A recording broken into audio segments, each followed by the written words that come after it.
a man, who they say he murdered 3.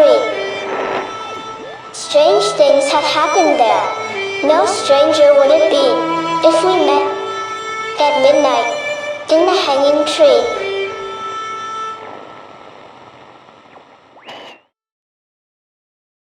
Welcome to the show. I'm your host, Chris James.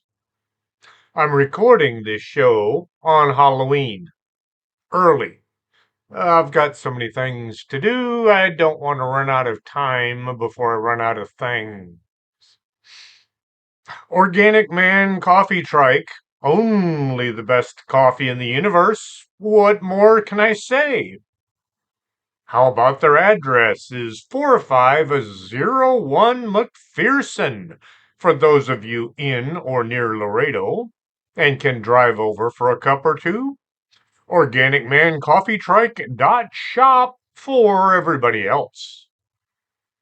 How about how Julio roasts the beans right there in the back room, which is actually to the left of the counter?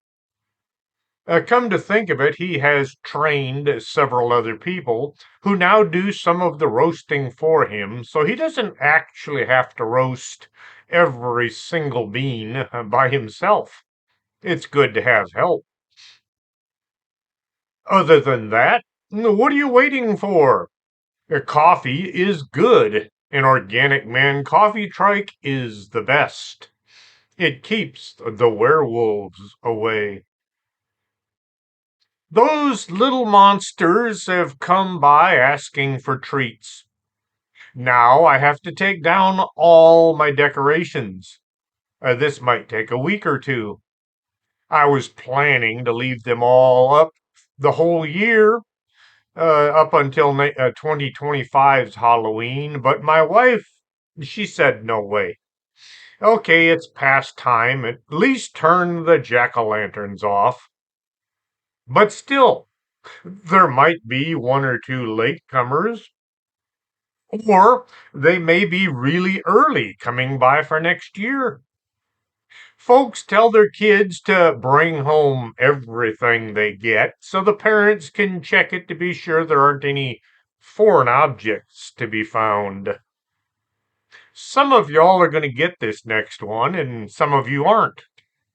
If you don't get it, just contact me in the comments and I'll explain things. No one expects the Spanish Inquisition. Somebody sent me that one and it's hilarious. The stories are out there on everything from hippies handing out LSD to razor blades and apples. How did these stories get started? Well, from weirdos who think their sense of humor is good to crazy people who should be beaten about the head with a dead fish or a live badger. Dr. William Shine, a California dentist, handed out laxatives to unsuspecting trick-or-treaters on Halloween 1959. He passed out about 450 doses of bowel loosening medications. Many kids wound up spending the night calling on the porcelain phone. A few wound up in the hospital. The police were able to track the bad candy back to the doctor, who was arrested. I'll bet he wished he hadn't been so funny, as his license went bye-bye and he was fined into the poorhouse. 1964, a New York woman named Helen Feel was arrested after handing out things like ant poison and dog biscuits for kids. The woman said she was just joking and she only gave these items to kids that she thought were too old to be trick-or-treating. How she thought ant poison was funny is beyond me, as she wound up in the Greystone Academy for a while. In 1970, Kevin Trost, a 5-year-old from Detroit, went into a coma and died on November 2nd. The cause of death was a heroin overdose. The drug was found sprinkled on the child's Halloween candy. As the investigation dug deeper, they found that the kid had actually found his uncle's illicit stash and had tried some. He ate too much and died of an overdose. In an attempt to cover for the man, the family staged this tampered candy to try to fool the authorities. The news reports had already come out claiming that Halloween candy was dangerous. Many parents threw away what candy was left from their kids before discovering the whole thing was just a scam. October 31st, 1974, a Texas man named Ronald O'Brien gave cyanide-laced pixie sticks to 5 children, including his own son. The other children never ate the candy, but his 8-year-old son, Timothy, did, and he died soon after. O'Brien had suspiciously taken out not one, but 3 insurance policies on his son, and then he gave the poison to him in order to collect the money. O'Brien, sitting in his cell on death row in Huntsville, was shunned and despised by his fellow death row inmates for killing his child. The inmates petitioned to hold an organized demonstration on O'Brien's execution date to express their hatred of him. In typical style, O'Brien tried every trick in the book to avoid paying for his dastardly deed.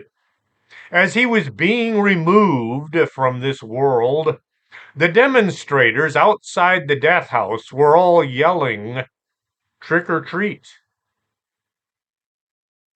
1980s, a crime ring called the Mystery Man with 21 Faces tried blackmailing Japanese candy companies with threats that it was going to lace their candy with cyanide if they didn't pay a large ransom. At first, the candy companies took this as just being an empty threat, but they still pulled large amounts of candy from store shelves, only to find that there was no poison to be found. The blackmailers struck again a few months later. This time, their threats were for real. Packages of cookies and candy were laced with cyanide and were discovered on store shelves in central Japan. Fortunately, nobody died from the poison, though the chief of the Shiga Prefecture Police Department killed himself after being unable to stop this crime. 2 men were spotted on CCTV putting candy on store shelves, and they didn't work there. The investigators could never find enough to take anyone to trial.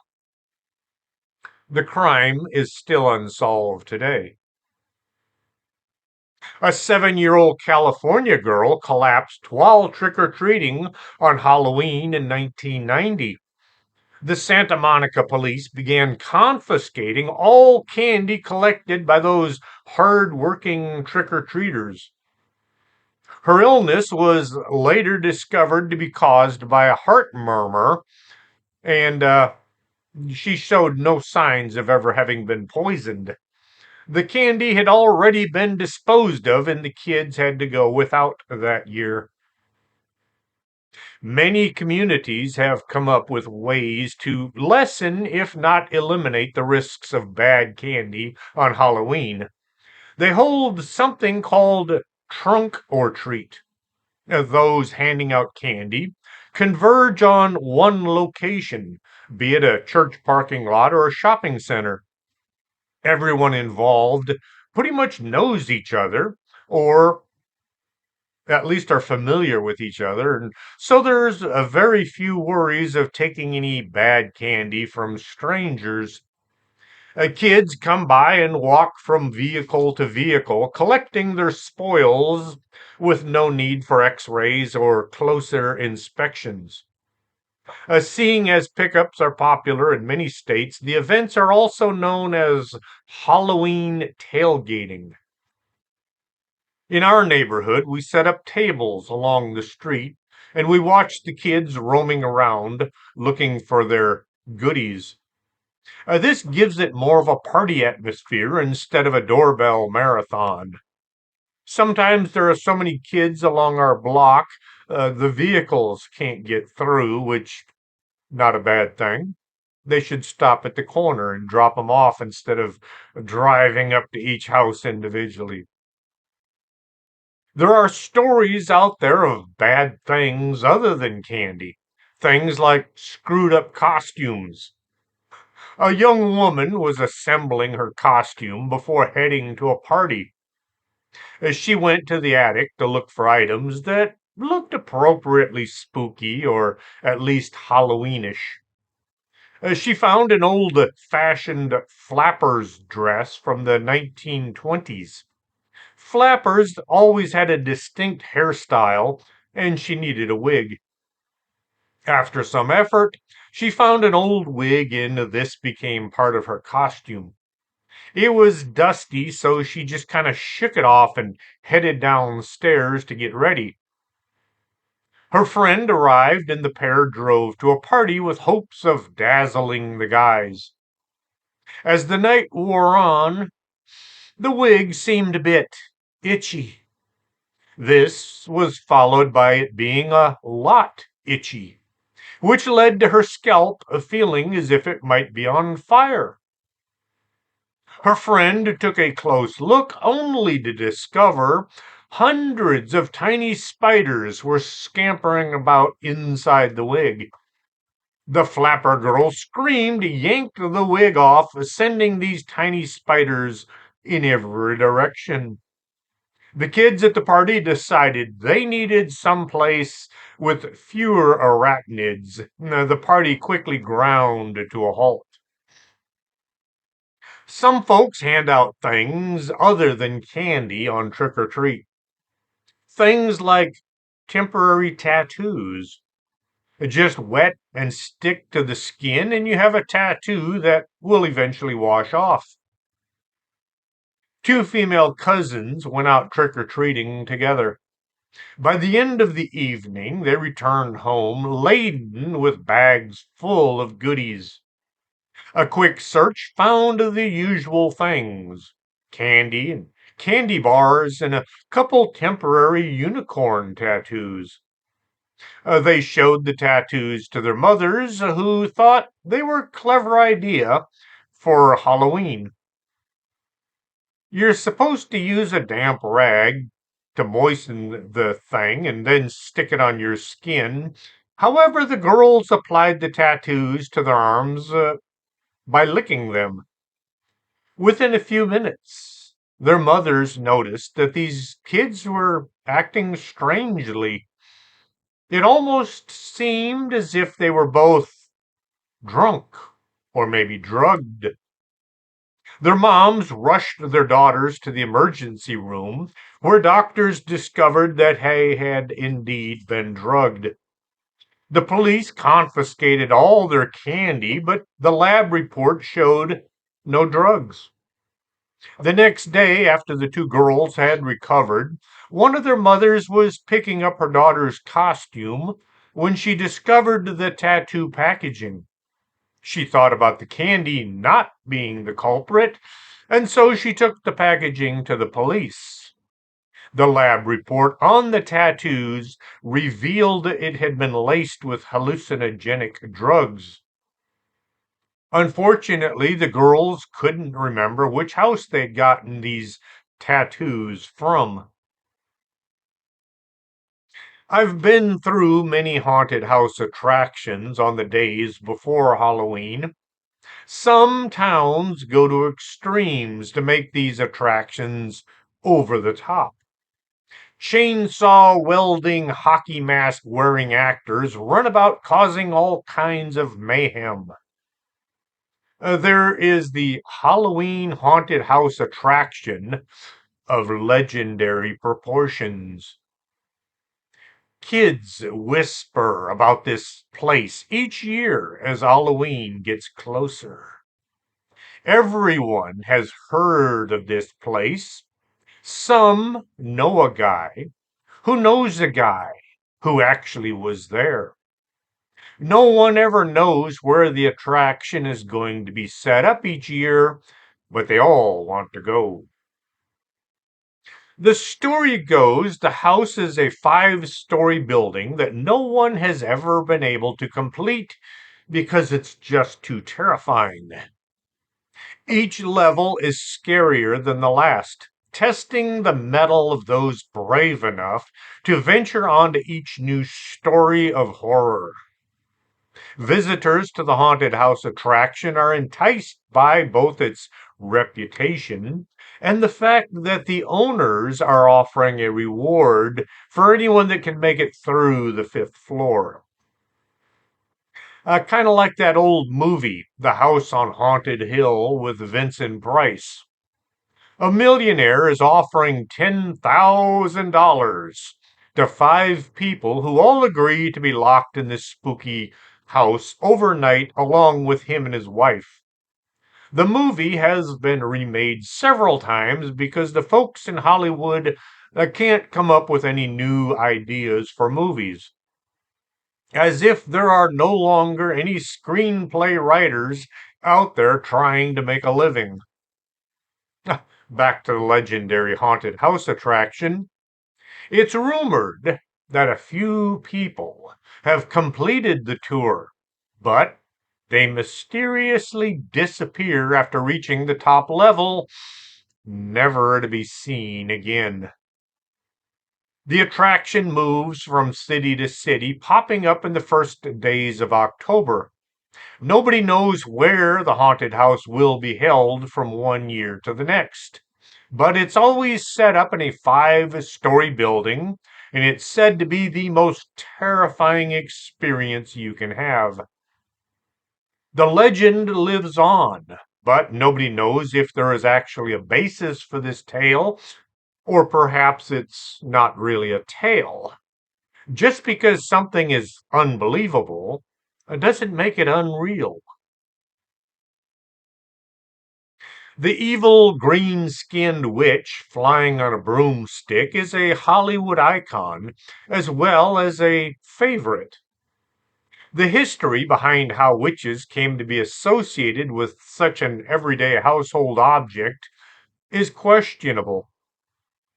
The earliest known image of a witch on a broom dates to 1451, when 2 illustrations appeared in the French poet Martin Lefranc's manuscript Le Champion des Dames, or The Defender of Ladies.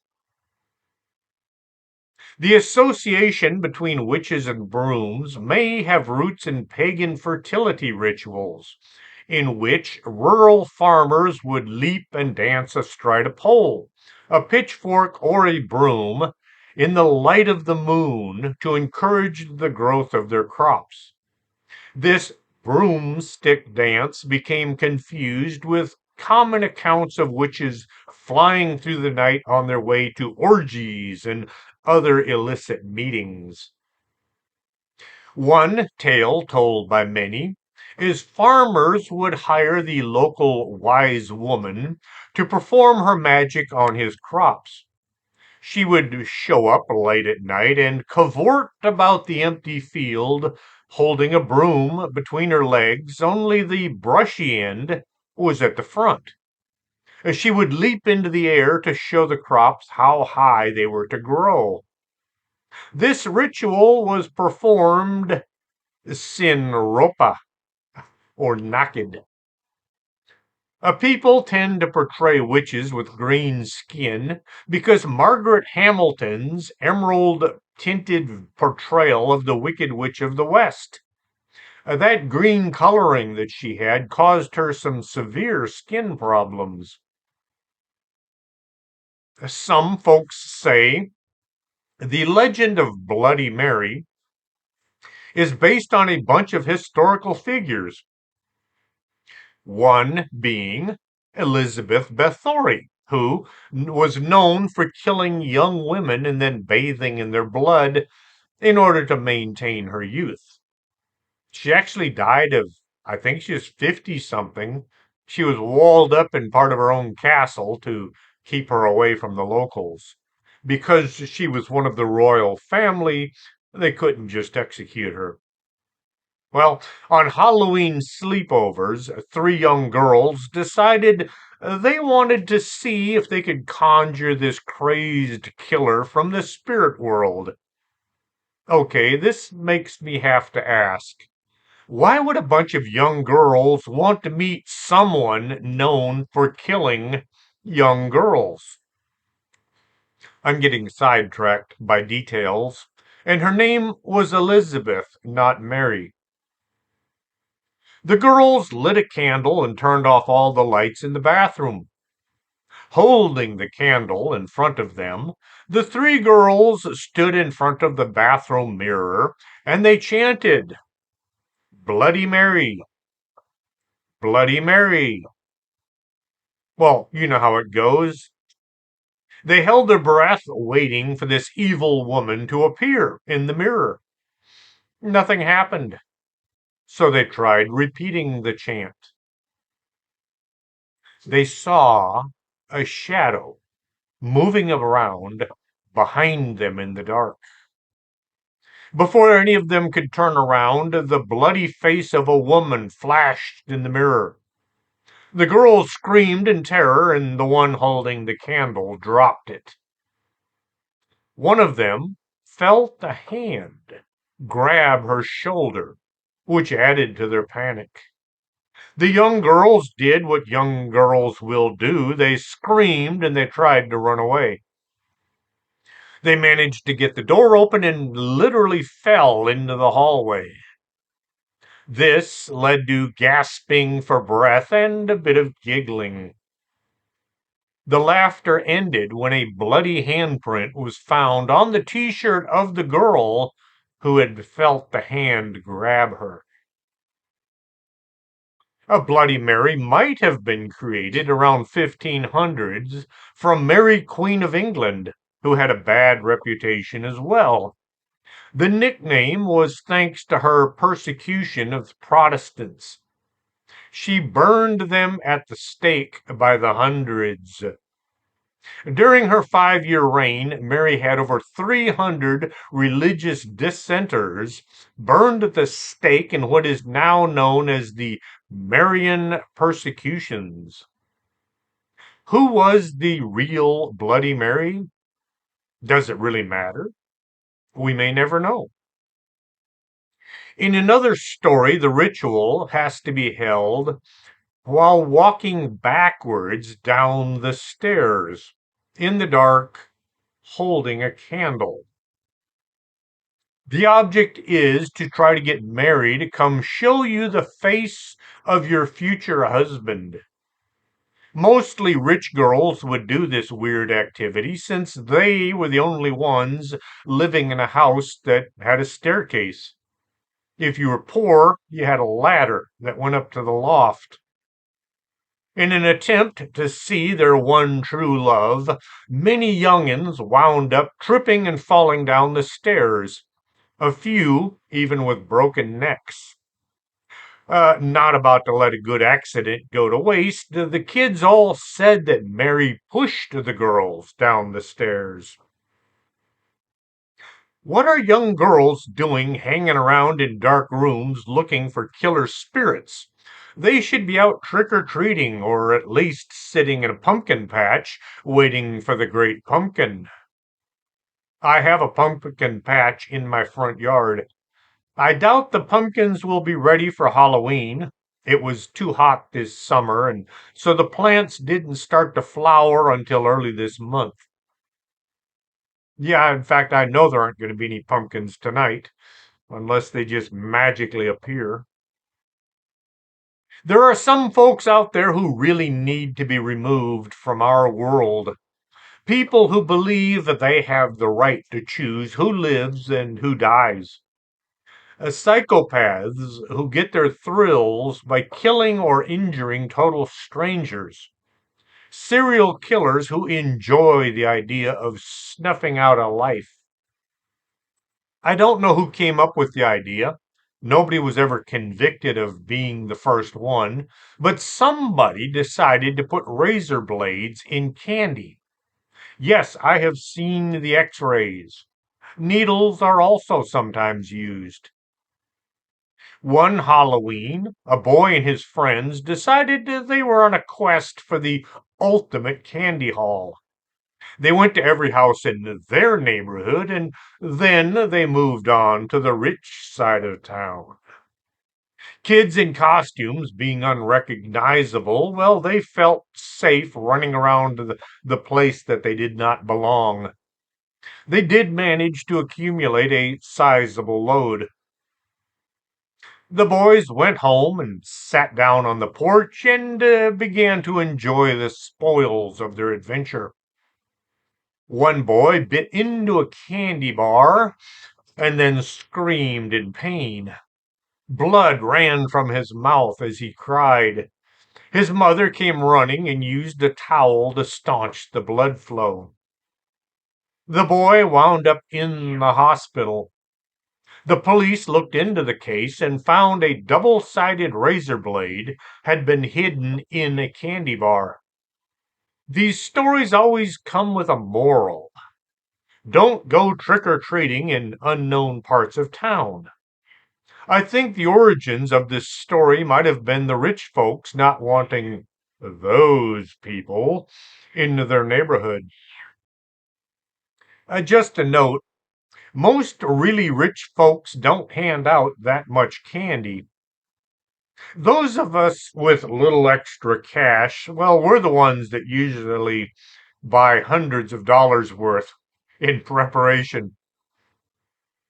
Back in high school, which that was a long time ago, a long, long time ago, I barely remember any of it. We did have this one kid who had a scar running from their upper lip down through their bottom lip. The official story was she had gotten them on Halloween after biting into a booby-trapped treat. Maybe this is why Halloween candy bars are all so small.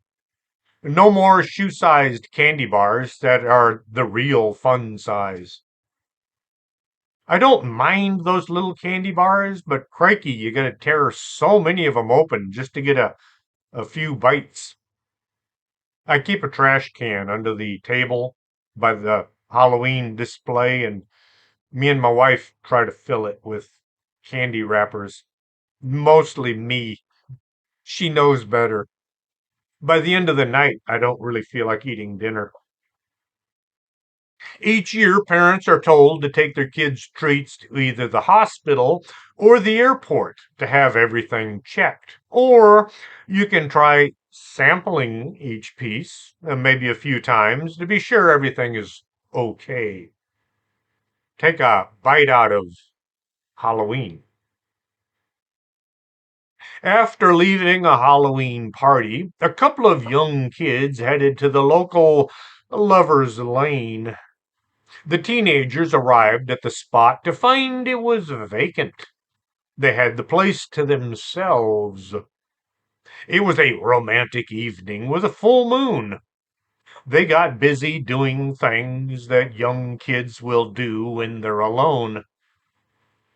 They had the radio on in the background to listen to the music, and a news broadcast came on.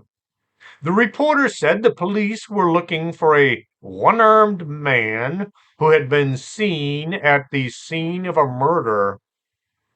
It was Dr. Richard Kimball. No, it was somebody else. It was the one-armed man. For those of you that don't know the TV show, The Fugitive was actually based on an actual event. The two teenagers realized that the address of the murder scene was just a short distance from where they are parked. They decide to leave the lane. But when the young man tries to start the car, the engine wouldn't turn over. He tried for several minutes, and finally the engine coughs to life, and they sped out of the park. The girlfriend suggested they go back to her house to watch a movie to round out the evening. When they arrived at her house, they parked in the driveway behind her parents' cars. The girlfriend got out and turned back to wait for her boyfriend. Hanging from her car door was a hook. This was back when car doors stuck out from the sides of the vehicle and they had a button that you pushed in order to open them. This was outlawed when they discovered that when a vehicle rolled over, this would cause the doors to pop open and eject people from the vehicle. This sounds more like a story that parents would tell their kids in order to keep them away from those out of the place teenage hangouts. Late one Halloween night, a nurse was driving home from work when she noticed there was a car that seemed to be following her. The driver would sporadically flash the high beams on and off. The nurse sped up, and the car behind her sped up as well. She called 911 and told the police that someone was chasing her.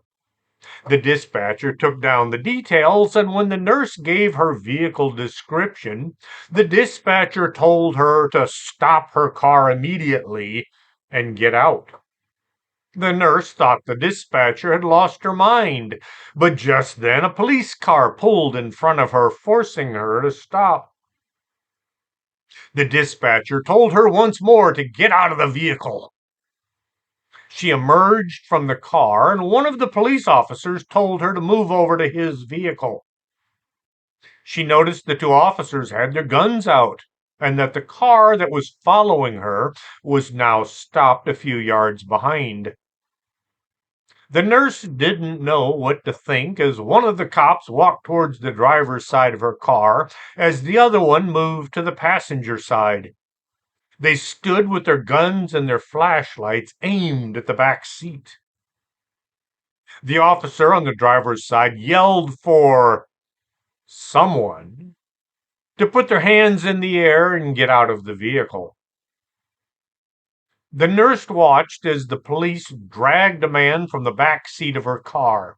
She later discovered that the car flashing its lights was driven by a woman who had noticed the man rise up from the back seat holding what she thought was a knife. She had immediately called 911, and each time the man rose from the back seat, the woman would flash her lights. This sounds so much like many scary stories told by people trying to scare their younger siblings. Yet, having gone through over 60 years of life, I've seen some things that make this story just a bit more believable. Maybe it is true or maybe not. You get to decide for yourself. There's an old Irish legend about a man known as Stingy Jack. He is said to have led to the tradition of carving scary faces into gourds.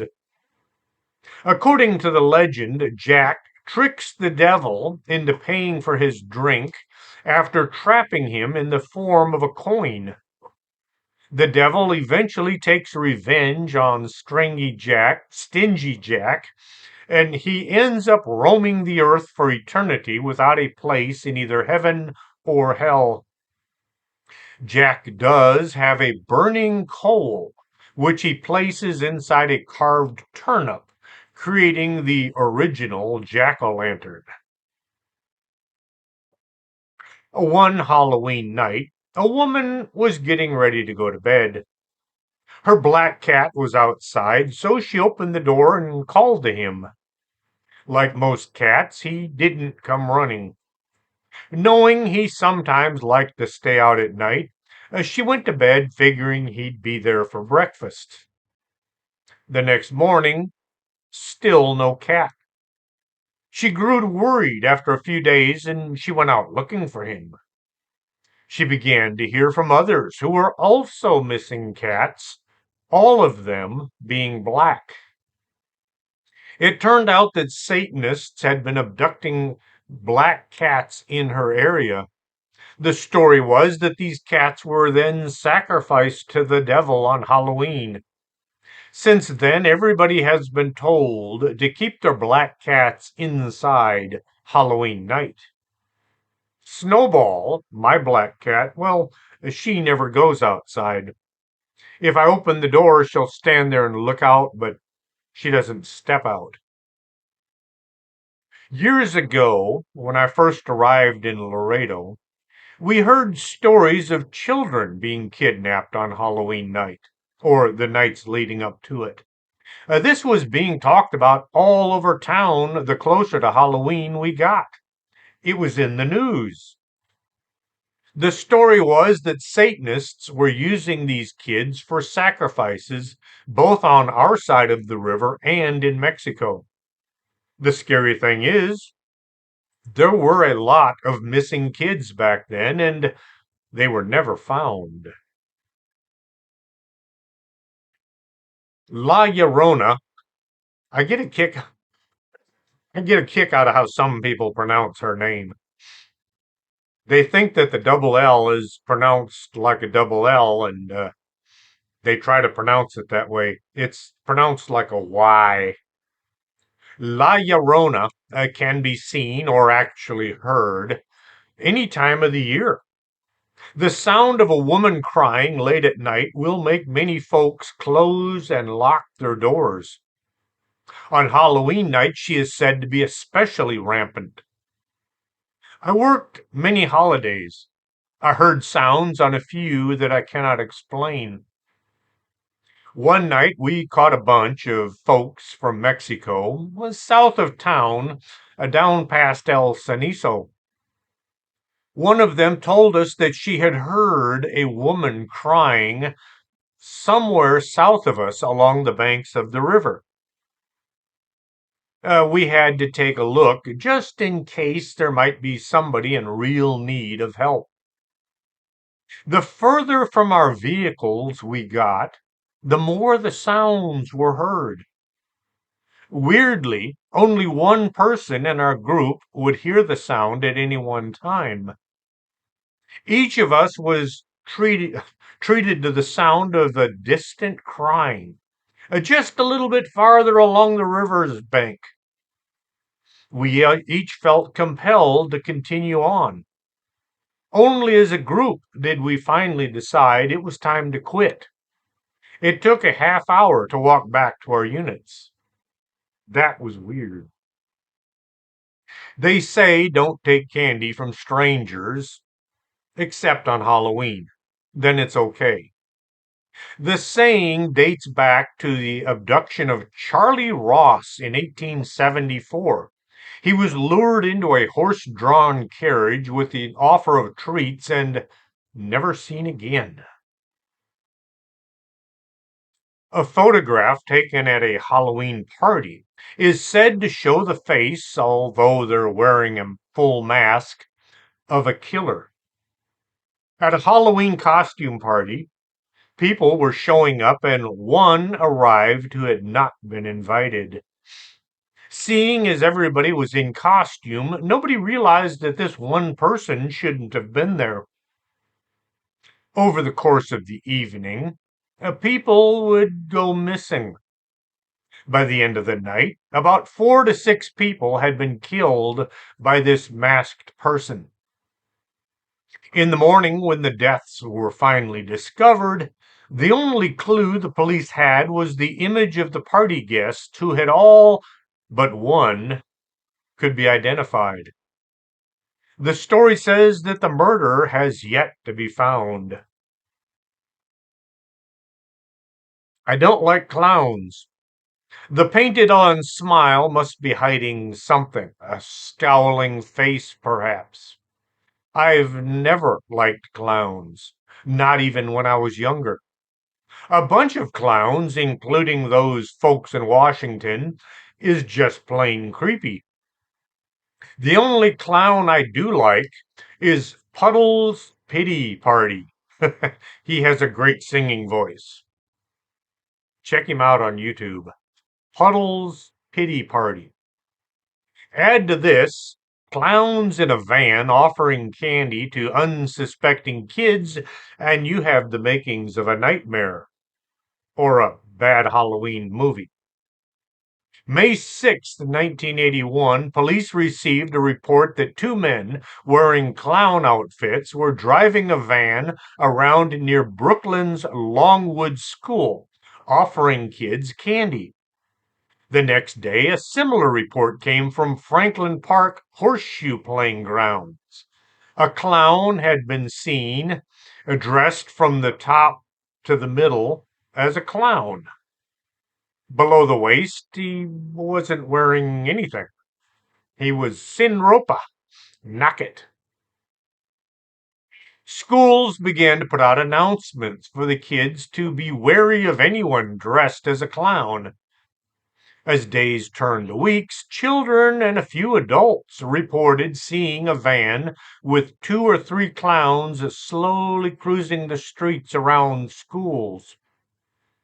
It didn't take long for some politicians to switch things around and declare the kids had all been just making this up. Those nasty kids were picking on those poor folks who made their livings as clowns. Never mind the adults who had also seen them. The story quickly fell to the wayside as most folks believed the politicians. I mean, when's the last time they lied to us? Anyone seeing a van driven by somebody dressed in clown makeup was quickly labeled a liar. It didn't take long for witnesses to realize if they saw something, they should keep it to themselves. This brings to mind an important question. How many important sightings have been kept out of the news because of ridicule and political expedience? When faced with having to do something out of the ordinary, their knee jerk reaction is to pretend there's nothing wrong. How many crimes have gone unreported because the witnesses were more concerned with the black backlash than the actual occurrence? 1991 in Chicago, people began reporting seeing a van driving slowly around the schools loaded with clowns. The police did begin patrolling these areas until it was announced that the kids were all just seeing things or telling tales. The Carolinas, north and south, also had reports coming in of vans full of clowns. The police at least took these reports more seriously due to an event that had happened 50 years previous. The paddler.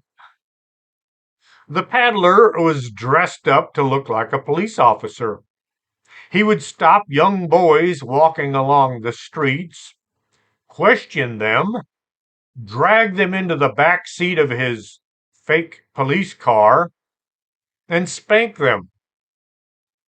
It didn't take long for authorities, the real ones, to catch this weirdo and lock him away. After serving his sentence, he got out and went right back to doing what he had been doing, only this time he wound up actually killing a few of the kids. Anytime there is something out of the ordinary, people get ideas. They will pretend to be the person with questionable taste and add dozens or even hundreds of false reports to an already overloaded police response. I say corporal punishment for the hoaxers. Anyone caught adding to the confusion involved in any case like this should be subjected to the Singapore hinder pounding from 1994. I'll bet hoaxing would go way down after that. In Johnstown, Pennsylvania, members of the Classic Clowns Club have been alarmed by the news reports in which police have asked anyone who sees a clown to call 911. The troop members often travel in costume, and they worry that if somebody notices a van full of clowns and calls the police, they could wind up being in trouble. The van full of clowns has been reported the van full of clowns has been replaced by clowns standing near wooded areas trying to lure young children away from parks. Yes, just like that thing in the movie It. With my favorite season back on the shelves of my tool shed, I thought of a costume that I saw this year, and I got to thinking. Some kids need ideas on what to dress up as next year. Take notes if you want, or listen to the show a few times so that next year you won't have to wonder how to get the most candy. I've seen some really cool Halloween costumes, and I've seen some that make me wonder what the kid is trying to portray. Each year, there's a bunch showing up in the same or similar outfits. One year, it was Carmen Sandiego. There must have been a dozen girls all dressed up in that costume. Or maybe they were the guys from the Spanish Inquisition. You didn't notice how much the two look alike, did you? No one expects the Spanish Inquisition or Carmen Sandiego. Some kids use whatever costume they have laying around. A bunch keep dressing up like high school kids carrying HEB grocery bags. Others look as if they've spent weeks getting ready and they practiced in front of the mirror before going out. If you come home from trick or treating with a bag full of rocks, here are a few suggestions for next year. Vampires are always seen running around asking for candy. It's one thing to put in some plastic fangs and speak with a lisp. It's another to put on a suit and a tie or a fancy dress. The better the costume, the more candy you get. Bela Lugosi did a lot to change how people thought vampires should look. Before him, the undead looked like zombies, which they kind of were.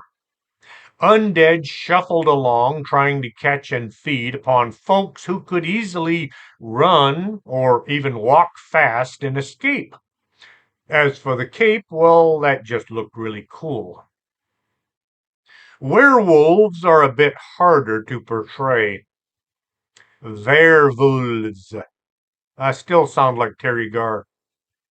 I knew one guy who actually glued fur to his face and his hands. He looked really good until he tried to remove his costume. You used what kind of glue? You have a few choices in creating a good werewolf costume. A plastic mask, which they do have some good ones, are available, or glue. But be sure to use something made for fake beards, or your night is going to end up in a painful ending. Another guy I knew painted his face to look like the devil. He had bright red skin with black around his eyes and his lips. He looked real good.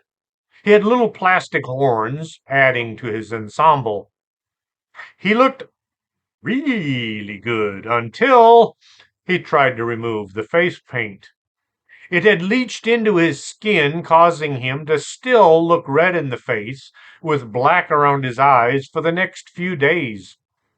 His costume looked cool. The days after, he just looked sick. In 1935 and 1941, Hollywood released two werewolf films, Werewolf of London and The Wolf Man, respectively. The big screen images are what folks expect to see today. Even after American Werewolf in London came along, the image was still mostly the same: hairy face and hands, clothes all torn up, lots of howling. If you do decide to go as a werewolf, practice your howl. Nobody will be impressed by a giant poodle. Zombies are easy, but you have to put the green stuff on everywhere. I see kids all the time with their faces painted look like zombies, but they stop at the edge of their neck and their hands. If you have ripped clothing where skin is showing, put the green on there as well. Get a few friends to dress up as zombies as well, and this will add to your overall impact. A horde of zombies will get a pile of treats, especially as people drop their bags and run. Too many zombie movies came out where the costume department skimped on the makeup. In preparation of a zombie night out on the town, watch a bunch of old George Romero movies and practice that walk. Ghosts can be tricky. You can try make yourself translucent, but I'm not too sure how to do that. And keep in mind that most ghosts look just like you and I until they vanish. The vanishing part might also be tricky. Kids used to put a sheet over their heads with a couple of eye holes so they could see where they were going. This image came from way back when people were buried using a funeral shroud. The cloth was always white until spending a few months buried under the ground, wrapped around a dissolving corpse. In ancient writings, ghosts appeared dressed in the last outfit which they had, being their burial shroud. If you want to be a cool ghost, dress like some historical figure and act normal. When people ask what your costume is, say you are the ghost of Ambrose Bierce. Hardly anybody knows what he looks like. The old standby is the witch. A black pointy hat, black dress, maybe a broom, but be sure it's an old style broom. Some trace the witch's hat back to a style associated with Quaker women. Throughout most of the 17th century, women of all social classes wore tall black wool or felt hats. This was considered the high fashion of the time. The wide-brimmed black conical hat, which peaked, pun intended, in the popularity in the mid 1600s. About the same time, a new Christian denomination known as the Religious Society of Friends, or Quakers, was founded in England.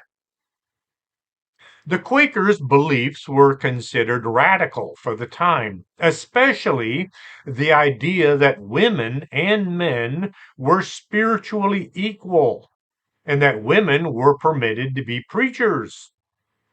Because they were seen as outsiders and their views and practices were considered a threat to the British monarchy and the Church of England, Quakers faced persecution and imprisonment. Quaker women in particular were accused of witchcraft.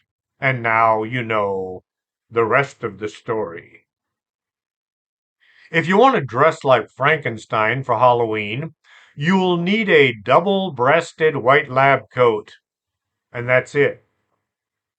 Frankenstein was the doctor who created the monster. If you want to be Frankenstein's monster, well, that's a whole different outfit. How historically accurate you want to be will affect how you dress. In the book, The monster looks very much like everyone else. He was considered to be quite handsome at first. As he began to decompose, the monster took on a whole new look. Get some ratty looking clothes and hang a rotten dead something around your neck, and voila! You have a Frankenstein's monster. If, on the other hand, you want to look like Boris Karloff from the Universal Studios movie, a mask is definitely needed, unless you already look that way. You could go as the Christopher Lee Frankenstein's monster, where he looked a heck of a lot more screwed up than Boris Karloff looked. Or how about the Bo Svensson monster? But you're going to spend the whole evening explaining who you're supposed to be.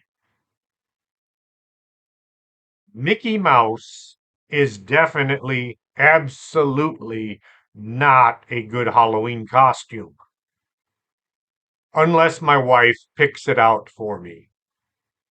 One year for the Border Patrol Halloween party, we went as Mickey and Minnie. Veronica was convinced that we were the real thing. She followed us around until her mom, Edith, made her go sit down. And then she spent the entire night waving to us.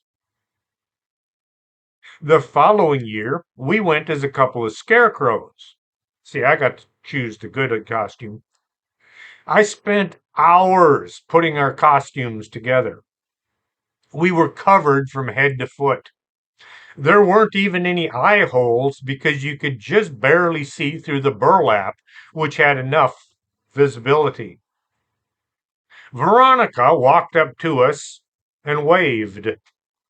Her dad Dave asked her if she knew who we were, and the girl said, "It's Mickey and Minnie." I was devastated. I had spent so much time disguising our looks only to be thwarted by a 5-year-old. How did she see through the masks that covered every inch of us? The Mummy is an okay costume, but it's not very accurate. When a mummy is being made, the legs and the arms are wrapped securely to the body. In order for a mommy, in, in order for a mummy, I'm thinking of that song by uh, Steve Martin. He was buried with his mommy. King Tut. Oh, well, if you don't know the song, too bad. Okay, getting back to it. When a mummy is formed, their arms and legs are wrapped tightly to the body. In order for a mummy to roam about, it's going to have to hop or crawl. Plus, the eyes are covered, so he's going to need a dog, maybe a mummy dog, to guide him around. I've seen a few kids with toilet paper wrapped around their bodies. They look like they used maybe a half a roll. Nah, to get the proper look, you're going to need several rolls. This would come in handy should you run into Dr. William Shine and his laxative treats. Should it rain, you're going to look a mess. Kind of like the stuff you're wearing was used for its intended purpose. Somebody suggested they go as a banshee. Banshees are sometimes seen with long, streaming hair, which the creature is seen combing. Some legends specify that she can only wail while combing her hair. She wears a gray cloak over a green dress, and her eyes are red from the continual sobbing. She may be dressed in white with red hair and a ghastly white complexion. The headless horseman would be cool costume, but you're going to need a horse, unless you go as the horseless headsman. Over the years, a few locations have come out claiming to be the original location of this story. Here in Texas, we have our own headless horseman, who in 1850s was found guilty of stealing horses just west of San Antonio and hung. Following his dispatch, his head was cut off and he was tied to his saddle. The body made its way to Ben Bolt, down by Alice actually, before ranch hands managed to capture this poor animal. To this day, folks have seen a fast moving horse with a headless rider all over along FM 359 and 83 South, all points in between. Should you choose to dress as the Headless Horseman, you might want to avoid the ranch lands from Laredo to McAllen. This is where the real Headless Horseman has been seen, and you might be mistaken for him. The Grim Reaper makes a great costume, or you could simply tell people that you're George Lass or Rube Sofer from one of my favorite TV shows, which is no longer on, called Dead Like Me. To avoid any questions about your costume, you can just use an old black robe and carry a scythe, and then everybody will know who you are. Try to look like the Spectrum monster. Small small kids can go as goblins. All they really need is some green skin coloring and a huge pointy ears. Some folks are going to mistake them for being gremlins. A scarecrow is a relatively easy costume to make. All you need is some straw, a bit of gunny sack, some old clothes, and a black marker to do the eyes and the mouth. Draw the eyes and the mouth on the gunny sack. Make it into a big bag, enough to go over your head. The looser, the better. Put the old clothes on and then stuff straw coming out of the cuffs, the necks, the ankle, and along the seam of the shirt. It is itchy, but you'll get a lot of treats for showing up in an original outfit. Here is the easiest costume of them all. Plus, it doesn't cost a thing. The Invisible Man. All you need is to not be there. The most realistic Halloween costume ever not made. The hard part is getting the candy. I guess you could get a minion dressed up to look like a minion to have hang around and pick up your candy for you. He can introduce you as the Invisible Man. The hard part's going to be getting your treats away from him at the end of the night. You either have to pay him or fight him for your goodies. The Invisible Man was a science fiction story by H.G. Wells, published in 1897. You could do the 1933 movie starring Claude Rains and wear some dark glasses and wrap your head in bandages. Cover every part of your body so you just might win a costume contest, especially if you can pull off taking the bandages off and not being there. I want to see somebody this year dressed up like Annabelle Lee. There should be Annabelle Lee costumes in the stores. Haven't seen one yet. If the little girl from Laredo does come by this Halloween, I will definitely give her a lot of treats. It's time to take down the witches and the tombstones in my yard and get ready for the Christmas decorating. I've already done 90% of my Christmas shopping. I need something for my wife. We're at that point in life where we just ask each other what they want instead of trying to surprise them with a gift they've already gotten in the past or something they don't really want or need. Why wait? You know it's coming. It has been visiting us every year since 1870, when it became a national holiday. If you have a cool or a sort of interesting paranormal story that you're willing to share, send it to me and I'll put it in my next book.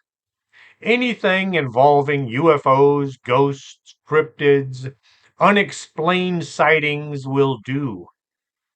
It can be something you saw yourself or your grandparents told you about, or even something you overheard at the next door table while you're eavesdropping on them. Send your stories to strangethings@arcanasa.com. That's ARCANASA.com. Until next Saturday, this is Chris James for Strange Things.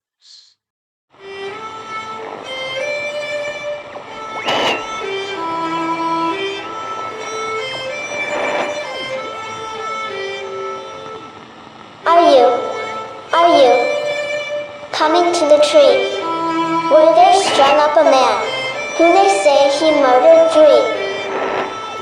Strange things have happened there. No stranger would it be if we met at midnight in the hanging tree.